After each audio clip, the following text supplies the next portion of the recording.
Hi everyone, ನಾನು ನಿಮ್ಮ ಸಂದರ್ಶಿನಿ ಸ್ವಾಮಿ. ನೀ ಇಲ್ಲದೆ ಬದುಕೆಲ್ಲಿದೆ ಕಥೆಯ ಮುಂದುವರೆದ ಭಾಗ. ಅದಕ್ಕೂ ಮೊದಲು ನನ್ನ ಕಥೆಗಳು ನಿಮಗೆ ಇಷ್ಟವಾಗಿದ್ದರೆ ತಪ್ಪದೆ ಕಮೆಂಟ್ ಮಾಡಿ, ಲೈಕ್ ಮಾಡಿ, ಶೇರ್ ಮಾಡಿ. ಹಾಗೆ ನನ್ನ ಚಾನಲ್ಗೆ ಹೊಸಬರಿದ್ದರೆ ಸಬ್ಸ್ಕ್ರೈಬ್ ಆಗಿ ಪಕ್ಕದಲ್ಲಿರುವ ಬೆಲ್ ಐಕನ್ನ ಕ್ಲಿಕ್ ಮಾಡಿ. ಇದರಿಂದ ನನ್ನೆಲ್ಲ ಕಥೆಗಳ ನೋಟಿಫಿಕೇಷನ್ ನಿಮಗೆ ಸಿಗುತ್ತೆ. ಸೊ ಬನ್ನಿ ಕಥೆಯ ಮುಂದುವರೆದ ಭಾಗನ ನೋಡೋಣ. ಎಪಿಸೋಡ್ 48. ಇಂದಿನ ಸಂಚಿಕೆಯಲ್ಲಿ ಧರಿತ್ರಿ ನಿಧಾನಕ್ಕೆ ಅವಳ ಕೈ ತೆಗೆದು ಸುಮ್ಮನೆ ಕೂತವಳು ಅವನ ಮುಖ ನೋಡಿ ನೋವಾಯಿತು. ಸ್ವಲ್ಪ ಸಮಯ ಬಿಟ್ಟು ಅವಳೇ ಅವನ ತಲೆ ಸವರಿ ನಿಧಾನಕ್ಕೆ ತಟ್ಟೋಕೆ ಶುರು ಮಾಡಿದ್ಲು. ಮುಂದೆ ಅದ್ವೈತು ಚೆನ್ನಾಗಿ ನಿದ್ದೆ ಮಾಡಿದ. ಧರಿತ್ರಿ ಮೊದಲೆಲ್ಲ ಅವನು ಮಲಿಕೊಂಡ್ರೆ ಸಾಕು ತಾನೇ ಅವನ ತಲೆ ನೇವರಿಸಿ ತಟ್ಟುತ್ತಿದ್ಲು. ಈಗ ಅದ್ವೈತು ತಾನೇ ಕೇಳಿ ತಟ್ಟಿಸಿಕೊಳ್ಳೋ ಪರಿಸ್ಥಿತಿ ತಂದುಕೊಂಡಿದ್ದ. ಸಂಜೆವರೆಗೂ ಎಲ್ಲ ರೆಸ್ಟ್ ಮಾಡಿ ಎದ್ರು. ಧರಿತ್ರಿ ಸಂಜೆ ದೀಪ ಹಚ್ಚಿ ಗಂಡ ಮಗುಗೆ ಕಾಫಿ ಹಾಲು ಕೊಟ್ಟು ತಾನು ಏನೋ ಕೆಲಸ ಮಾಡುವ ಹುಡುಗಿ ನೋಡಿದ ಅದ್ವೈತ್ ಮನೆಯಲ್ಲೇ ಮನೆಗೆ ಹೆಣ್ಣಿರ್ಬೇಕು ನೋಡು, ಎಷ್ಟು ಕಳೆ ಇದೆ ಮನೆಯಲ್ಲಿ. ಇಷ್ಟು ದಿನ ಮನೆಯೆಲ್ಲ ಬಿಕ್ಕು ಎನ್ನೋದು, ಈಗ ಏನೋ ಒಂದು ಮನಸ್ಸು ಪ್ರಶಾಂತವಾಗಿದೆ ಅನ್ಸುತ್ತೆ. ಮನೇಲಿ ಮನೆ ಒಡತಿ ಇದ್ದರೇನೇ ಚಂದ, ಆಗ್ಲೇ ಅದಕ್ಕೊಂದು ವ್ಯಾಲ್ಯೂ. ಜೊತೆಗೆ ಗಂಡನಿಗೂ ಎಂದುಕೊಂಡು ಕೂತಲ್ಲೇ ಧರಿತ್ರಿನ ನೋಡ್ತಿದ್ದ. ಅದೇ ಸಮಯಕ್ಕೆ ಧರಿತ್ರಿಗೆ ಕಾಲ್ ಬಂದಿತ್ತು. ಅವಳು ಪಿಕ್ ಮಾಡಿ ನಾಳೆ ಬರ್ತೀನಿ ಎಂದಿದ್ದು ಕೇಳಿ ಅದ್ವೈತ್ಗೆ ಬೇಜಾರಾಗುತ್ತೆ. ಧರಿತ್ರಿ ಬೆಳಿಗ್ಗೆ ಓಡ್ತಿದ್ದೀನಿ ಎಂದಳು. ಅದ್ವೈತ್ ಚಿನ್ನಮ್ಮ ಅದು ಪ್ಲೀಸ್ ನಾಳೆ ಇದ್ದು ಹೋಗು ಎಂದ ರಿಕ್ವೆಸ್ಟ್ ಮಾಡುತ್ತರ. ಧರಿತ್ರಿ ಇಲ್ಲ ಡ್ಯೂಟಿಗೆ ಹೋಗ್ಬೇಕು ಎಂದಳು. ರಾತ್ರಿ ಊಟ ಮಾಡಿ ಮಲಗುವ ಹುಡುಗಿ ಮನಸ್ಸು ಬೇಜಾರಿನಲ್ಲೇ ಇದೆ. ಆದ್ರೆ ಅದ್ವೈತ್ಗಂತೂ ನಿದ್ದೆ ಇಲ್ಲ. ಮನೆ ಬಿಟ್ಟು ಎಲ್ಲೂ ಜಾಸ್ತಿ ಇರದ ಹುಡುಗಿ ಈಗ ಅವಳದೇ ಮನೆಯಲ್ಲಿ ಇರೋಕೆ ಕಷ್ಟಪಡ್ತಿದ್ದಾಳೆ. ಅದ್ವೈತು ಮಗು ಮಲಗಿದ ಮೇಲೆ ನಿದ್ದೆ ಇಲ್ಲದೆ ಎದ್ದು ಕೂತ. ಯಾಕೋ ಯಾರ ಹತ್ರನಾದ್ರೂ ತನ್ನ ದುಃಖ ತೋಡ್ಕೊಳ್ಳೋ ಮನಸ್ಸು ಹುಡುಗನಿಗೆ. ಈಗ ಧರಿತ್ರಿ ಇದ್ದಾಳೆ, ಬಟ್ ಕೇಳೋ ಮನಸ್ಸಿಲ್ಲ. ಆದ್ರೆ ಹೇಳಿಕೊಳ್ಳೋ ಮನಸ್ಥಿತಿ ಹುಡುಗನಲ್ಲಿದೆ. ಇತ್ತ ಧರಿತ್ರಿ ಕೂಡ ನಿದ್ದೆ ಮಾಡಿಲ್ಲ, ಸುಮ್ಮನೆ ಹಾಗೆ ಕಣ್ಣು ಮುಚ್ಚಿದ್ಲು. ಅದ್ವೈತ್ ಕೂತಿದ್ದು ನೋಡಿ ಧರಿತ್ರಿ ಸ್ವಲ್ಪ ಸಮಯ ಸುಮ್ಮನಿದ್ದು ಅದ್ವೈತ್ ದುಃಖಕ್ಕೆ ಎದೆ ನೀವಿದ್ದು ನೋಡಿ ಧರಿತ್ರಿ ನೀರೇನಾದ್ರೂ ಬೇಕಾ ಎಂದಳು. ಅದ್ವೈತ್ ಏನು ಮಾತಾಡಿಲ್ಲ, ಹೊರಗೆ ಎದ್ದೋಗ್ತಾನೆ. ಧರಿತ್ರಿ ಕೂಡ ಎದ್ದು ಬಂದ್ರೆ ಅದ್ವೈತ್ ಕಣ್ ತುಂಬಿತು. ಧರಿತ್ರಿ ಏನಾಯ್ತು ಎಂದವಳು ತುಸು ಗಾಬರಿಯಾಗಿ ಎದೆ ಏನಾದ್ರೂ ನೋವಾಗ್ತಿದ್ಯಾ ಎಂದಳು ಅವನ ಬಳಿ ಬಂದು. ಅದ್ವೈತ ಆ ಕ್ಷಣಕ್ಕೆ ಅವಳನ್ನು ಗಟ್ಟಿಯಾಗಿ ತಬ್ದ. ಹಾಗೆ ಕೂತಲ್ಲೇ ಧರಿತ್ರಿ ಹಾಗೆ ನಿಂತಿದ್ಲು. ಅದ್ವೈತ್ ಚಿನ್ನಮ್ಮ ನಿನ್ನ ಸೈಲೆಂಟ್ ನನಗೆ ಸಹಿಸೋಕೆ ಆಗ್ತಿಲ್ಲ ಕಣು, ಪ್ಲೀಸ್ ಏನಾದರೂ ಮಾತಾಡು, ಇದು ನಿನ್ನ ಮನೆ, ಮೊದಲೇಗೆ ಇದ್ದು ಹಾಗೆ ಇರು ಪ್ಲೀಸ್ ಎಂದ ಬಿಕ್ಕುತ್ತಿದ್ದ. ಅವನ ದುಃಖವನ್ನು ಹೊರಗಾಗುತ್ತಾ ಅದನ್ನು ನೋಡಿದ ಧರಿತ್ರಿಗೂ ದುಃಖ ಆಗಿತ್ತು. ಕಣ್ಣೊರ್ಸ್ಕೊಂಡು ಯಾಕೀಗೆಲ್ಲ ಆಡ್ತಿದ್ದೀರಾ ಎಂದವಳ ಧ್ವನಿಯಲ್ಲಿ ನೋವು ತುಂಬಿದೆ. ಅದ್ವೈತು ಪ್ಲೀಸ್ ಧರಿತ್ರಿ, ನನಗೆ ನನ್ನ ಮೊದಲ ಧರಿತ್ರಿ ಬೇಕು, ನನ್ನ ಹೆಂಡ್ತಿ, ನಾನು ಮೆಚ್ಚಿದ ಚಿನ್ನಮ್ಮ ಬೇಕು. ಹೀಗೆ ದೂರ ಮಾಡಬೇಡ್ವೆ, ನೀನಿಲ್ಲದೆ ನನಗಿರೋಕ್ಕಾಗ್ತಿಲ್ಲ, ನಿನ್ನ ಜೊತೆಗೆ 7 ದಿನ ಸಂತೋಷವಾಗಿ ಕಳೆಯೋಕ್ಕಾಗ್ತಿಲ್ಲ, ಇದಕ್ಕೆಲ್ಲ ಕಾರಣ ನಾನೇ ಅಂತ ಗೊತ್ತು ಎಂದು ಬಿಕ್ಕುತ್ತಿದ್ದವನ ಕಣ್ಣೀರು ಧರಿತ್ರಿ ಹೊಟ್ಟೆ ಸೋಕುತ್ತಿದೆ. ಅವನ ದುಃಖನ ನೋಡೋಕ್ಕಾಗ್ದ ಧರಿತ್ರಿ ನಿಂತಲ್ಲೇ ಕಣ್ಣೊಡ್ಸ್ಕೊಂಡು ಏನಿದು ರಾತ್ರಿಲಿ ನಡಿರಿ ಮಲ್ಗಿ ಎಂದಳು. ಅದ್ವೈತು ಅವಳ ಮಾತಿಗೆ ಒಪ್ಪದೆ ಇಲ್ಲ ಪ್ಲೀಸ್ ನನ್ನ ಇವತ್ತು ಮಾತಾಡೋಕೆ ಬಿಡು, 1 ವರ್ಷ ಆಗಿದೆ ನೀನಿಲ್ದೆ. ಈ 1 ವರ್ಷದಲ್ಲಿ ನೀನಿಲ್ಲದ ಹಬ್ಬಗಳು ಯಾವ ಸಂತೋಷ ಕೊಡಲಿಲ್ಲ. ಇವತ್ತೇ ನಾನು ಸಂತೋಷವಾಗಿ ಹೊಟ್ಟೆ ತುಂಬ ಊಟ ಮಾಡಿದ್ದು ಚಿನ್ನಮ್ಮ, ನಿನ್ನ ಬೆಲೆ ಏನು ಅಂತ ಗೊತ್ತಾಗಿದೆ ಎಂದವನು ಹುಡುಗಿನ ಗಟ್ಟಿಯಾಗಿ ತಬ್ಬಿ ಅಳ್ತಿದ್ದ. ಯಾವತ್ತೂ ಅಳ್ದ ಹುಡುಗ ಅವಳು ಹೋದಾಗಿಂದನೂ ಬರೀ ದುಃಖದಲ್ಲೇ ಕಣ್ಣೀರಾಗ್ತಿದ್ದ. ಅದನ್ನ ಧರಿತ್ರಿ ಕಣ್ಣಾರೆ ಕಂಡಿದ್ಲು ಬ್ಯಾಂಗ್ಳೂರಿನಲ್ಲಿ. ಈಗ ಧರಿತ್ರಿಗೆ ದುಃಖ ತಡೆಯಲಾಗಲಿಲ್ಲ. ಅವಳು ಸೋಫಾ ಮೇಲೆ ಕೂತು ಯಾಕೀಗೆಲ್ಲ ಮಾತಾಡ್ತಿದ್ದೀರಾ, ಹೇಳಿದ್ನಲ್ಲ ನನಗೆ ಕಮಿಟ್ಮೆಂಟ್ಸ್ ಇದೆ ಅಂತ, ಊರಲ್ಲಿ ಮನೆ ಕಟ್ಸಿದೆ, ಅದರ ಲೋನ್ ತೀರಿಸ್ಬೇಕು ಎಂದಳು.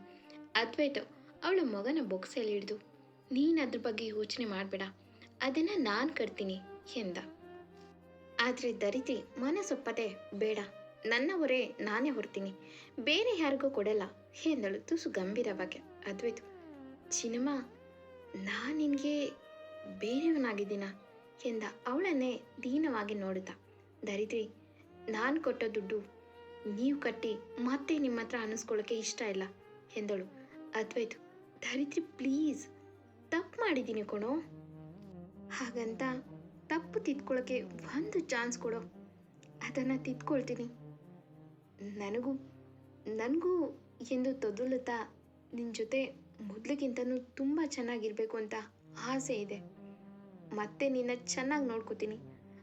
ಐ ವಿಲ್ ಪ್ರಾಮಿಸ್ ಯು ಚಿನ್ನಮ್ಮ ಎಂದ ಧರಿತ್ರಿಕಾ ಹಿಡಿದು ದುಃಖದಲ್ಲೇ.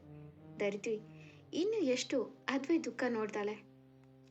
ಇಷ್ಟು ದಿನ ಅವನ ಬಾಡಿದ ಮುಖ ನೋಡೋಕ್ಕೆ ಕಷ್ಟಪಡ್ತಿದ್ದ ಹುಡುಗಿ ಈಗ ಅವನು ಹೀಗೆಲ್ಲ ನೋವಲ್ಲಿ ಒಂದು ಚಾನ್ಸ್ ಕೊಡು ಅನ್ನೋದು ನೋಡೋಕ್ಕೆ ಆಗ್ತಿಲ್ಲ ಹುಡುಗಿಗೆ.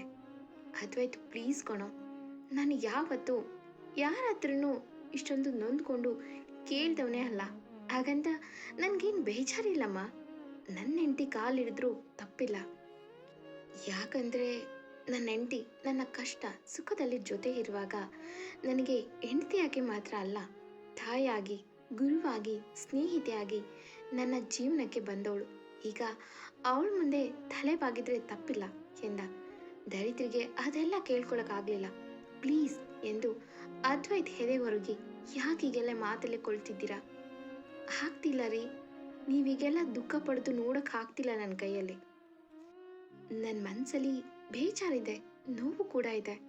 ಹಾಗಂತ ನಿಮ್ಮನ್ನ ಈಗೆಲ್ಲ ಬೇಡಿ ಅಂತ ಬಯಸಲ್ಲ, ಬದಲಿಗೆ ನಿಮ್ಮ ಪ್ರೀತಿ, ನಿಮ್ಮ ಕಾಳಜಿ, 4 ಜನರ ಮುಂದೆ ನನ್ನವಳು ಎನ್ನುವ ಪ್ರೊಟೆಕ್ಷನ್ ಅಷ್ಟೇ ರೀ ಬಯಸಿತು ಎಂದು ಬಿಕ್ಕುತ್ತಿದ್ರೆ ಅದ್ವೈತ್ ಕೂಡ ಅಳುತ್ತಾ, ಸಾರಿ ಚಿನ್ನಮ್ಮ, ರಿಯಲಿ ಸಾರಿ ಎಂದ ಗಟ್ಟಿಯಾಗಿ ತಬ್ಬಿದ. ಧರಿತ್ರಿ ಕೂಡ ಇಷ್ಟು ದಿನದ ದುಃಖ ಹೊರಗಾಗುತ್ತಾ ಅದ್ವೈತ್ ಎದೆಗೆ ಮುಖ ಒದಗಿಸಿ ತನ್ನವನ ತಪ್ಪನ್ನ ಮನ್ನಿಸಿದ್ಲು. ಅದ್ವೈತ್ ಕಣ್ಣೀರು ಹುಡುಗಿ ಭುಜ ಸೋಕುತ್ತಿದೆ. ಅದನ್ನು ನೋಡಿದ ಧರಿತ್ರಿ ತಾನು ಕಣ್ಣೊರೆಸಿ, ಸಾಕು ರೀ, ಹಬ್ಬದಲ್ಲೆಲ್ಲ ಈಗ ಯಾತ್ರೆ ಚೆನ್ನಾಗಿರುತ್ತಾ ಬುದ್ದು ಎಂದಳು. ಅದ್ವೈತ್, ಹೋಗೆ ಹುಡುಗಿ, ಎಷ್ಟು ನೋವಾಗ್ತಿದೆ ಗೊತ್ತಾ, ಎಷ್ಟು ಈಸಿಯಾಗಿ ನನ್ನ ಬಿಟ್ಟೋದ್ಯಲ್ಲ, ನಾನು ಹೇಗಿರ್ತೀನಿ ಅನ್ನೋದು ನಿನಗೆ ನೆನಪಿಗೆ ಬರಲಿಲ್ವಾ ಎಂದ ನೋವಲ್ಲೇ. ಅದ್ವೈತ್ ಮಾತು ಕೇಳಿದ ಧರಿತ್ರಿ ಊಸಿ ಕೋಪ ತೋರಿಸುತ್ತಾ ಹುಡುಗಿ ಮಾಮೂಲಿ ಹಳೆ ಹುಡುಗಿ ದಾಟಿಗೆ ಬಂದಿದ್ಲು. ಓ ಸಮಾಧಾನ, ನಾನು ನಿಮ್ಮಷ್ಟೇ ನೋವು ತಿಂದಿದ್ದೀನಿ, ಈಗೇನೋ ಅಳ್ತೀರಾ? ಅವತ್ತು ನಾನೆಷ್ಟು ಅತ್ತೆ ಒಂದ್ಸಲ ಬಂದು ನೋಡಿದ್ರಾ? ಇಲ್ಲ ತಾನೆ ಎಂದಳು ತನ್ನ ಕಣ್ಣನ್ನು ಒರೆಸ್ಕೊಂಡು. ಅದ್ವೈತು, ಅಲ್ಲ ಕಣೋ, ಒಂದು ಏಟು ಹೊಡೆದಿದ್ದಕ್ಕೆ ಮನೆ ಬಿಟ್ಟು ಮಗು ಜೊತೆಗೆ ಹೋಗ್ತಾರಾ? ಹುಚ್ಚಂತರ ಇಡೀ ಊರು ಹುಡುಕಿದ್ದೀನಿ ಗೊತ್ತಾ ಚಿನ್ನಮ್ಮ.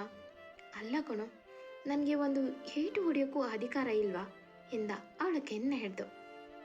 ತುಸು ಗಂಭೀರವಾಗಿ ಅವನ ಮಾತು ಕೇಳಿ ಧರಿತ್ರಿ, ನೀವು ಹೊಡೆದಿದ್ದಕ್ಕೆ ಮನೆ ಬಿಟ್ಟೋಗಿಲ್ಲ, ಬಟ್ ನೀವು ಮಾತಾಡಿದ್ರಲ್ಲ ಅದಕ್ಕೆ ಬಿಟ್ಟೋಗಿತು ಎಂದಳು. ಅದ್ವೈತು, ನನ್ನ ಮುದ್ದು ನೀನು ಯಾವತ್ತೂ ಹೀಗೆ ಮಾಡಬೇಡ ಕಣೋ, ಕೋಪ ಬಂದರೆ ಒಂದೇಟು ಹೊಡೆದ್ಬಿಡು, ಪರವಾಗಿಲ್ಲ, ಬಟ್ ಹೀಗೆ ನೀನು ನನ್ನಿಂದ ದೂರ ಹೋಗಿ ಇಂಥ ಒಂದು ಪನಿಷ್ಮೆಂಟ್ ಕೊಡಬೇಡ ಎಂದ ತನ್ನ ಕಣ್ಣೊರೆಸ್ಕೊಂಡು. ಹುಸಿ ಕೋಪದಲ್ಲೇ ಧರಿತ್ರಿ, ನೀವೇ ಹಾಗಂದ್ರೆ ನಾನೆಷ್ಟು ಕಷ್ಟಪಟ್ಟಿದ್ದೀನಿ ಗೊತ್ತಾ? ನಿಮ್ಮನ್ನು ಬಿಟ್ಟು ಯಾರಿಗೂ ಹೇಳದೆ ಬೆಂಗಳೂರಿನಲ್ಲಿ ಕೆಲಸ ಹುಡುಕಿ ಇಷ್ಟೆಲ್ಲ ಮಾಡಬೇಕು ಅಂದರೆ ಎಷ್ಟು ಕಷ್ಟಪಟ್ಟಿದ್ದೀನಿ ಗೊತ್ತಾ ಎಂದಳು. ಅದ್ವೈತು ತುಸು ಬೇಸತ್ತಲ್ಲೇ, ಗೊತ್ತು ಕಣೋ, ನಿನ್ನ ನೋಡಿದ್ರೆ ಗೊತ್ತಾಗುತ್ತೆ ಎಷ್ಟೊಂದು ಸಣ್ಣ ಆಗಿದೆಯಾ ಚಿನ್ನಮ್ಮ ಎಂದ ಅವಳನ್ನೇ ನೋಡ್ತಾ. ಧರಿತ್ರಿ ಅವನ ಮಾತಿಗೆ ಕಿರು ನಗುತ್ತಾ, ಏ ಹೋಗ್ರಿ ಬುದ್ದು, ನಾನೇ ಡಯಟ್ ಮಾಡ್ತಿರೋದು ತಿಂದೇ ಸಣ್ಣ ಆಗಿಲ್ಲ ಎಂದಳು ನಗುತ್ತಾ.